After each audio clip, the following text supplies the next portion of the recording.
জয় গুরু। নমস্কার সবাইকে। আশা করছি গুরুর কৃপায় ভালো আছেন, সবাই ভালো আছেন এই আশায় ব্যক্ত করি। গুরু যেন সবাইকে ভালো রাখে এটির প্রার্থনা করি। তো আমার জন্য একটু প্রার্থনা করবেন, গুরু যেন আমার এই স্থূলদেহকে দেহলয় হওয়ার মুহূর্ত পর্যন্ত ভালো রাখেন। সেই সাথে যারা আমার নাম্বার চেয়ে থাকেন, নাম্বার কিন্তু ডেসক্রিপশনে দেওয়া আছে, সেখান থেকে নাম্বার নেবেন। ইভেন ফেসবুক পেজও অ্যাড করা আছে, ফেসবুক পেজ আপনার প্রয়োজনে ফলো করে নেবেন। তো এইগুলো বিষয়। আর যদি বেশি প্রয়োজন পড়ে সেই ক্ষেত্রে আপনারা হোয়াটসঅ্যাপ কিংবা ইমোতে প্রথমত মেসেজ দিয়ে নিন, পরবর্তীতে ফোন করে নয়তো আপনাদের মতামত আপনারা তো ফেসবুকে জানাতে পারেন।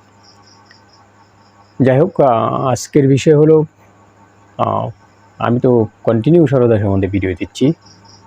এই সাবজেক্টটাকে আপনাদের ক্লিয়ার করার চেষ্টা করছি, আপনারা যেন ক্লিয়ার হয়ে যান, কোনো দ্বিধাদ্বন্দ্ব না থাকে। তো এই পর্যন্ত সরোদয় শাস্ত্র নিয়ে কীভাবে ব্যবহার করতে হয় অনেক ভিডিও দিয়েছি। তো আজকে সরোদয় শাস্ত্র সকাল, বিকাল এবং রাত্রে স্বরকে কীভাবে ব্যবহার করতে হয় সেই প্রসঙ্গে বলব। তো মোট কথা, সরোদয় শাস্ত্রের জ্ঞান অর্জন করতে হলে এবং সরোদয় শাস্ত্রকে ভালো করে বুঝতে হলে আপনাকে প্রতিদিন 4টের সময় উঠতে হবে ঘুম থেকে। এটা একটা ইম্পর্টেন্ট বিষয়। 4টে থেকে 5টায় উঠলে ভালো বুঝবেন, 5টা থেকে 6টায় উঠলে তার চেয়ে কম বুঝবেন, আর 6টা থেকে সূর্য ওঠার পরবর্তীতে উঠলে কিছুটা বুঝবেন। এই হচ্ছে স্বরের খেলা। তো সেক্ষেত্রে স্বরকে বুঝতে হলে এবং জানতে হলে স্বরের তো যে পক্ষের গতিবিধি কখন শুরু হয় সেটাও আপনি জানতে হবে, স্বরের তিথির গতিবিধি কখন শুরু হয় সেটাও আপনি জানতে হবে, স্বরের দিনের গতিবিধি কখন শুরু হয় সেটাও আপনার জানতে হবে। এর জন্য বলছি যে 4টার সময় ওঠেন, 5টার সময় ওঠেন, 6টার সময় ওঠেন। কারণ আপনি যদি 100% থেকে 100% লাভ নিতে চান সেক্ষেত্রে তো আপনার পক্ষের গতিবিধি বুঝতে হবে, তিথির গতিবিধি বুঝতে হবে এবং দিনের গতিবিধি বুঝতে হবে। তো ধরুন 4টার সময় উঠলে আপনার লাভটা কি? আপনি আপনার যে পক্ষে যে রাশিকা চলার কথা এটা মূলত 4টের পরে চলে, 4টের পরে চলে। এইগুলো একদম সূক্ষ্ম এবং গুপ্ত বিজ্ঞান। এটা মূলত 4টের পরে চলে। 4টের পরে যদি আপনার যে পক্ষের, মোট কথা আপনার মেকানিজমটা শুরু হয় কখন সেটা বলছি এখন। মেকানিজমটা পরে আসি, স্বরের মেকানিজম পরে আসি। আগে আবার সব টপিক ভুলে যাব, কোন টপিকে কথা বলতেছিলাম, যে রাত্রে, সকালে এবং বিকেলে স্বরকে ব্যবহার করা। মেকানিজম অবশ্যই আসবো, আমি মেকানিজম আমার মনে আছে ওটা বলবো, কিন্তু টপিক ভুলে গেলে সমস্যা। তো সকালবেলা খেয়াল করবেন, সূর্য উদয়ের সাথে সাথে যখন সূর্য উদয় হয়, যখন সূর্য উদয় হয় বেসিক্যালি তখন আপনার সুষুম্না স্বর কথা প্রকৃতির নিয়ম অনুসারে। তার পরবর্তীতে স্বর আপনি চেঞ্জ করে আপনি সেটাকে টপ করতে পারেন, সেটা আপনার পরের কথা। কিন্তু বেসিক্যালি আপনার ওই সময় স্বর সুষুম্না ওঠার কথা, কারণ তখন সকাল হচ্ছে, সূর্য উদয়ের যে ভাবটা, মানে যখন সে সূর্য উদয় হবে সেই ভাবটা। তো একদম দুপুরবেলা যেটা, তো দুপুরবেলা অনেক সময় সুষুম্না স্বর নাও চলতে পারে, ইনকেস নাও চলতে পারে, চলার কথা, না চললে আমারই কোনো সমস্যা নেই। বাট সাজবেলা যেটা, সন্ধ্যাবেলা যেটা, না দিন না রাত্রি, যেমন সকালবেলা না দিন না রাত্রি, সকালবেলা ওটা যে এরকম সন্ধ্যাবেলা, তো সন্ধ্যাবেলাও আপনার সুষুম্না নারীর চলার কথা, সুষুম্না নারী আপনার চলবে। আর এই দুইটা টাইমে আপনার একটু সুষুম্না নারী বেশি চলবে, এই জিনিসটা মনে রাখবেন। এই দুইটা টাইম একটু প্রকৃতির নিয়ম অনুসারে সুষুম্না নারী একটু 4-5 মিনিটের চেয়েও একটু বেশি চলে এবং বেশি চলবে, এটাই স্বাভাবিক। অতিরিক্ত বেশি না। নর্মালি আমাদের যে শ্বাস প্রশ্বাস চেঞ্জ হয়, এখানে যে সে 4-5 মিনিট সময় নেয় বা 3 মিনিট সময় নেয়, তার চেয়ে বেশি চলবে এই দুইটা সময়। তো এই তো গেল আপনার সকাল, দুপুর এবং সন্ধ্যাবেলা। এখন রাত্রে কিভাবে আপনি স্বরকে ইউজ করবেন? সৌরোদয় বিজ্ঞান সেটা কি বলে, রাত্রে আপনি কীভাবে দমকে ইউজ করবেন। তো রাত্রে দমকে ইউজ করার জন্য বেসিক্যালি আপনার শরীরকে সম্পূর্ণ সুস্থ রাখার জন্য আপনি যখন শোবেন যদি শরীর সুস্থ রাখতে চান, শরীরের টেম্পারেচার ঠিক রাখতে চান, সেই ক্ষেত্রে আপনি বাম কাত হয়ে শোবেন। এতে শরীরের এনার্জি অনেক বেশি হবে। বাট যদি চান যে না আমি একদম কুল থাকবো, কুল মস্তিষ্ক সবসময় ঠান্ডা থাকবে, শরীরের টেম্পারেচার বৃদ্ধি হবে না, কুল থাকবে, তাহলে আপনি ডান কাত হয়ে শোবেন। বাট এনার্জি অনেক বেশি ফিল করবেন, এনার্জি অনেক বেশি আর রিফিল হবে আপনার ডান কাত হয়ে শুলে। শাস্ত্রে সাধারণত তারা চায় যে রাতের বেলা পিঙ্গলা নাড়ি চলুক। পিঙ্গলা নাড়ি রাত্রেবেলা চললে আমার স্বাস্থ্যের জন্য অনেক উপকার। সেক্ষেত্রে ট্রাই করবেন আপনার বাম কাত হয়ে শোয়ার জন্য, যাতে ডান নাসিকাটা চলে। আর যদি মনে করেন যে না অনেক চিন্তা চেতনা আসে, ডান নাসিকা চললে বেসিক্যালি অনেক চিন্তা চেতনা আসবে, এটি স্বাভাবিক যে আমার বেশি চিন্তা চেতনা আসে, মস্তিষ্কে অনেক চিন্তা চেতনা হয়, নানান ধরনের সমস্যা, তাহলে আপনি আপনার ডান কাত হয়ে শুবেন, বাম নাসিকা চালাবেন, চিন্তা চেতনা অনেকটা কমে যাবে। কোনো জিনিস থিঙ্কিং করলে সেই জিনিসটা আপনার অতিরিক্ত যদি থিঙ্কিং আসে আপনার মাথায়, সেটা আপনার কমে যাবে। বাট আপনি যদি কোনো সাত্ত্বিক জিনিস নিয়ে চিন্তা ভাবনা করেন, কোনো মাঙ্গলিক জিনিস নিয়ে চিন্তা ভাবনা করেন, তাহলে দেখবেন অটোমেটিক আপনি সেটার সাথে মন লেগে যাচ্ছে। তো যদি চিন্তা ভাবনা না আনতে চান মস্তিষ্কে যদি চিন্তা ভাবনা না আনতে চান, তাহলে আপনি চাবেন যে ডান কাত হয়ে শোয়ার জন্য বাম নাসিকা চালানোর জন্য। আর যদি চান যে শরীরে প্রচুর পরিমাণে এনার্জি লাগবে, আপনার শরীরকে রিফিল করবেন, এনার্জির অনেক দরকার, শরীরের বিভিন্ন রোগ ব্যাধি আছে সেগুলোকে আপনার কন্ট্রোল করা দরকার, তাহলে আপনার অবশ্যই বাম কাত হয়ে শুতে হবে। এতগুলো বিষয়। এখন ধরেন ঘর হতে বের হয়ে যাবেন রাত্রেবেলা, অনেক রাত হয়েছে, ঘর হতে বের হয়ে যাবেন কোনো একটা কাজে ঘর হতে বের হয়ে যাবেন। তো রাস্তায় অনেক ধরনের অদৃশ্য শক্তির সমস্যা থাকতে পারে, যে সমস্ত জায়গায় যাবেন অদৃশ্য শক্তি সমস্যা করতে পারে। ইভেন জঙ্গলি জানোয়ারেরও আপনার সমস্যা হতে পারে আপনার যে সমস্ত রাস্তায় যাবেন। তো যদি রাত্রের বেলায় বের হন এই সমস্ত উদ্দেশ্যে যে সমস্ত জায়গায় যাচ্ছেন, জায়গাগুলো ভালো না, অদৃশ্য শক্তি থাকতে পারে, জঙ্গলি জানোয়ার থাকতে পারে, পোকামাকড়, সাপ ব্যাঙ থাকতে পারে, তাহলে অবশ্যই আপনার ডান নাসিকা চালিয়ে ঘর থেকে বের হতে হবে। ইন্টেনশন চিন্তা যদি এরকম থাকে, এইরকম কাজ করে, অবশ্যই ডান নাসিকা চালিয়ে বের হয়ে যেতে হবে। তো আপনি ডান নাসিকা চালিয়ে বের হয়ে যাবেন। আপনার ওই ধরনের অদৃশ্য যে সমস্ত শক্তি আছে, ভূত পেট যাই বলি না কেন, জিন, এর আপনার কোনো সমস্যা করবে না, সমস্যা হওয়ার কোনো কথাই নেই, সৌরোদয় শাস্ত্রে সেটা বলে না। ধরেন এরকম আছে যে যারা আমরা কৃষক, রাত্রেবেলায় অনেক সময় খেতে জল দেই না, ধান খেতে জল দেই। তো এরকম যদি কোনো কৃষক ঘর থেকে বের হয়ে যান, উনি অবশ্য এই জিনিসটাই ফলো করবেন, রাত্রে খেতে কাজ করার জন্য যাচ্ছেন। বাট উনি যখন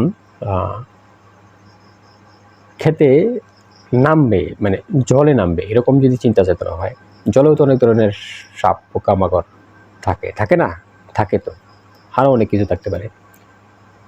জলটাকে যখন উনি টাচ করবে, বেসিক্যালি উনি ডান নাসিকা দেখবে চলে কিনা। ডান নাসিকা চললে, রাত্রের বেলার কথা বলতেছি, দিনে না, দিনে আবার আরেক হিসাব। ডান নাসিকা চললে ডান নাসিকায় আপনি উনি জলে নামবেন, ক্ষেতের যে ক্রিয়াকর্মগুলো আছে সেগুলো করবেন। যদি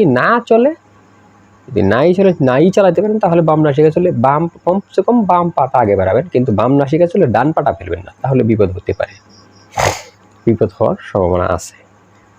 ডান নাসিকা চালিয়ে ডান পাটায় আগে বাড়াবেন, যদি বাম নাসিকা চলে তাহলে বাম পাটা বাড়িয়ে ফেলবেন, কিন্তু চেষ্টা করবেন ডান নাসিকা চলে ডান পাটায় আগে ফেলার জন্য, এটা আপনার জন্য সবচেয়ে উত্তম, কোনো সমস্যা হবে না। এতেগুলো আপনার রাত্রে আপনি চলাচল করবেন, বিশেষত রাত্রে যখনই যেদিকে বের হবেন, মানে কোনো খারাপ জায়গায় গেলে মাস্ট বি আপনি ডান নাসিকা চালিয়ে যাবেন। মাস্ট। এতে করে কি হয়, আপনি অগ্রিম সিগন্যাল পেতে থাকবেন, আর আপনি মানসিকভাবেই বলবে, যখনই আপনি সিগন্যালের সহিত করবেন মানসিকভাবে আপনাকে সতর্ক করবে যে না এই জায়গাটা ভালো না, এরকম হতে পারে, সেন হতে পারে। তখন আপনি আপনার আত্মরক্ষার জন্য যে সমস্ত মন্ত্র আছে আপনি সেগুলো মানসিকভাবে জপলেন, যে সমস্ত জপ আসে সেগুলো বললে আপনি সিগন্যাল পাবেন, নিশ্চিত আপনার মানসিক সিগন্যালগুলো আসবে যদি আপনি এই নিয়মটা ফলো করেন, সূর্যোদয় শাস্ত্রের এই নিয়মটা ফলো করেন। তো এই তো গেল রাত্রের বেলায় চলাচল কীভাবে করবেন সেই সম্বন্ধে একটা কথা। এখন রাত্রে জলে নামতে বলেছি ডান পায়ে, কিন্তু দিনের বেলায় কিন্তু এরকম না।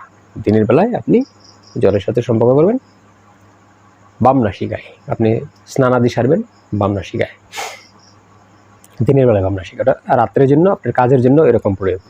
তো ভিন্ন ভিন্ন প্রয়োগ আছে সূর্যোদয় শাস্ত্রের, একটা জিনিসের অনেকভাবে প্রয়োগ আছে, সেই জিনিসগুলো বুঝতে হয়। এখন আসি যে কেন রাত 4টার সময় উঠবেন, 4টা 5টা 6টা কেন বললাম? সূর্যোদয় শাস্ত্রের পূর্ণাঙ্গ লাভ নিতে হলে আপনাকে এই টাইমটাই উঠতেই হবে, এই টাইমটাই উঠতে হবে।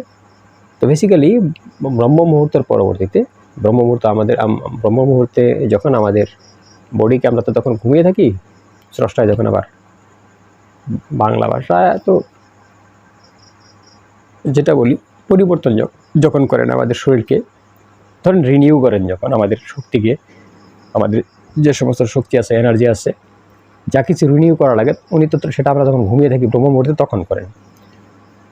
তো এই রিনিউ করার পরবর্তীতে আমাকে নতুনভাবে দিন চলার জন্য যে উনি আমাকে আমার শক্তিগুলোকে নতুন করে স্টোরেজ করলেন, বা আমার শরীরকে যেভাবে উনি কার্যক্ষমতা দিলেন, সেহেতু ওনার যখন এই প্রকৃতি আমার শরীরের কার্যক্রম শেষ করলো, অটো যখন আমি ঘুমিয়েছিলাম, যখন অটো এই কাজটা উনি করলেন, ঘুম থেকে আমি যখন সজাগ হলাম, ধরেন 4টের দিকে, সজাগ হলাম, 4টে কিংবা 4টের কিছু পরে। তো 4টের দিকে সজাগ হলে তো আপনি তো পক্ষের হিসাব বোঝেন না।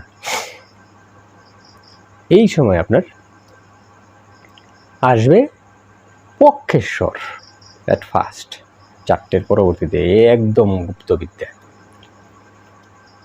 4টের পরে আসবে আপনার পক্ষেশ্বর।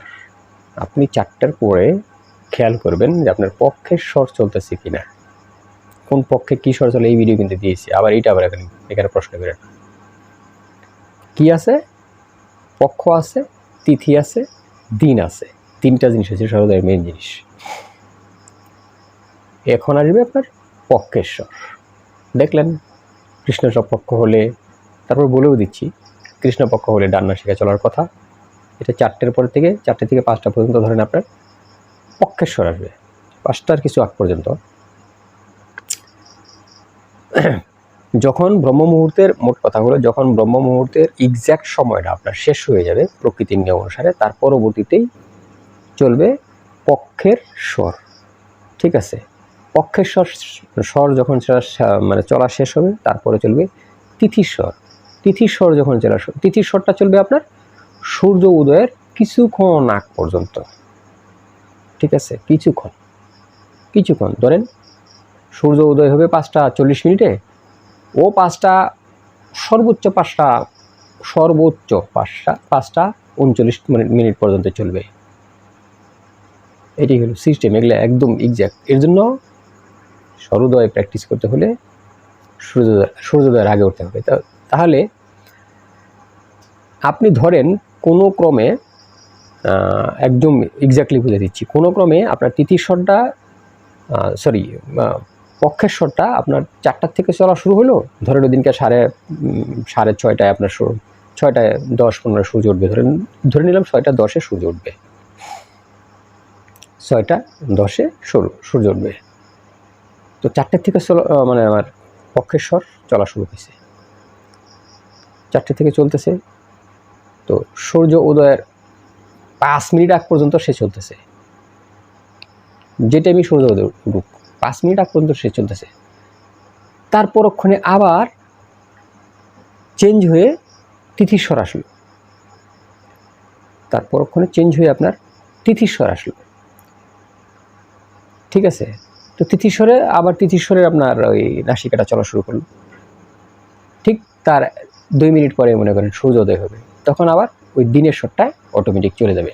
এটা হলো প্রকৃতির নিয়ম। এখন এই লম্বা সময় কেন চললো, কম সময় কেন চললো, এর মানে বিশদ বিশ্লেষণ দিতে গেলে আরও 1-1.5 ঘন্টা লেগে যাবে, সেগুলো আরও অন্য বিষয়। ঠিক আছে। তো যেহেতু আপনার ধরে নিলাম আমরা কৃষ্ণপক্ষ, তো কৃষ্ণপক্ষে তো আমার পক্ষের স্বর টান নাসিকা চলার কথা। ধরে নিলাম কৃষ্ণপক্ষের তিথি হইল প্রতিপদ দ্বিতীয়া, তৃতীয়া, চতুর্থী। একটু ভেজালের হিসাব করলাম।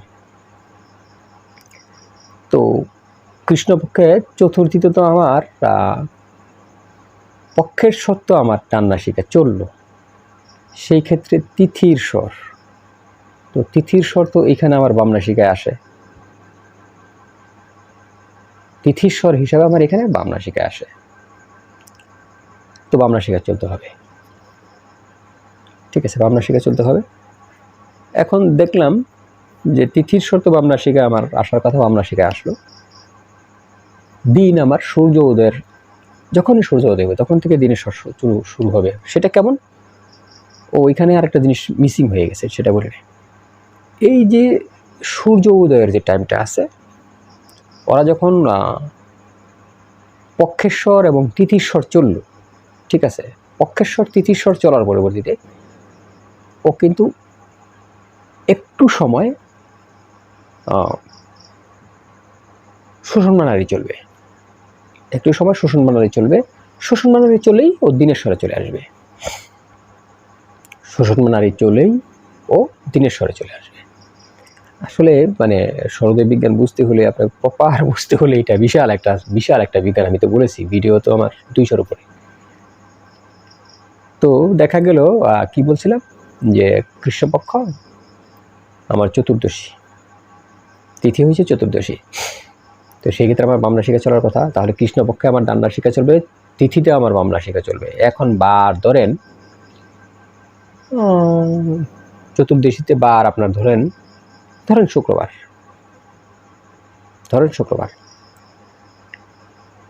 বার মানে দিনের স্বর। তাহলে সূর্য উদয়ের সাথে সাথে যদি শুক্রবার হয়, আমার বাম নাসিকা চলতে হবে। তার ট্রিমস কি হলো, একবার সে মানে পক্ষের স্বর একবার চলবে, তিথির স্বর একবার চলবে, সুষুম্না একবার চলবে এবং দিনের স্বর একবার চলবে। তাহলে হিসাব করলে পাওয়া গেল এখানে পক্ষের স্বর আমার কৃষ্ণপক্ষ ছিল, ডান নাসিকা একবার চলছে, তিথির স্বর আমার চতুর্দশী ছিল, বাম নাসিকা একবার চলছে, তার পরবর্তীতে আবার সুষুম্না স্বর আসলো, তার পরবর্তীতে যেহেতু শুক্রবার ছিল আবারও বাম নাসিকা চলছে, এইটা যখন আপনি টোটালি মেনটেন করতে পারবেন, টোটালি যখন আপনি এই জিনিসটা বুঝতে পারবেন, তখন আপনি এর জন্য সরোদয় বিজ্ঞানের আগে থেকে উঠতে পারে, ও আগে থেকে উঠে এই সমস্ত জিনিসগুলো বোঝার প্রয়োজন পড়ে। যখন বুঝতে পারবেন তখন আপনি কাজ করতে পারবেন। এখন চলে না, 4টের সময় উঠছেন, চলে না, চালাই নেন। উঠেই দেখলেন যে চলে না, ওরে বাবা তুই চলস না, সমস্যা কি? আপনি আপনার গাড়ি স্টার্ট করে দেন, আপনার গাড়ি স্টার্ট করে আপনি চালান, ওদেরকে চালান। আপনি 4টার পরে উঠছেন, মনে করেন 4টার সময় উঠছেন, 4:10 উঠছেন কিংবা 15:20 উঠছেন, উঠিয়ে পক্ষেশ্বর চালিয়ে দেন, চালিয়ে দিয়ে যতক্ষণ সময় পর্যন্ত চালানো লাগে চালানোর পরবর্তীতে আপনি মনে করেন সূর্য উদয়ের আধা ঘন্টা আগে আপনি তিথিস্বর চালাই দিলেন, তিথিস্বরটা যতক্ষণ মন চাই চালান। তার পরবর্তীতে আপনি একটু সুষুম্নায় এদিক সেদিক করলেন, অনুলোম বিলোম প্রাণায়াম করলেন। কত শিখিয়ে দেবো দাদা, এত কিছু বলছি, এত কিছু কেউ বলে? অনুলোম বিলোম আপনি প্রাণায়াম করলেন, তাহলে আপনার সুষুম্না চললো, সুষুম্না চালিয়ে নিলেন। কিংবা আপনি এইখানে প্রেশার ক্রিয়েট করে সুষুম্না চালালেন, চালানোর পরবর্তী আপনি আপনার দিনের স্বর চালিয়ে নেন। লাভ ওটাতে কে ঠেকায়? চালান। এখন আপনি যান, যেদিকে মন চায় সেদিকে যান। সরোদয় শাস্ত্রের নিয়ম অনুসারে এখন আপনি যেদিকে মনে চায় সেদিকে যান, আপনার ওই দিন আপনারই হবে, অন্য কারো হবে না। ঠিক আছে? তো একটা কথা, যদি আপনার সরোদয় শাস্ত্রের আরও বিশেষ কিছু জানা প্রয়োজন পড়ে, তো আপনারা একজোট হন। আমি আপনাদের এমনিতে একটা সময় দেব নির্ধারণ করে, যে সময় আপনারা শিখতে পারবেন। আমি চেষ্টা করবো সবাইকে অনলাইনে শেখানোর জন্য। তো আপনার এরকম একটা টিম বের করে নেন, একটা সময় বের করে নেন। আপনারা নিজেরা মানে আমি বললাম আর কি, আপনাদের মতামত আপনারা জানেন। তো আজকে এই পর্যন্তই। জয় গুরু, নমস্কার সবাইকে।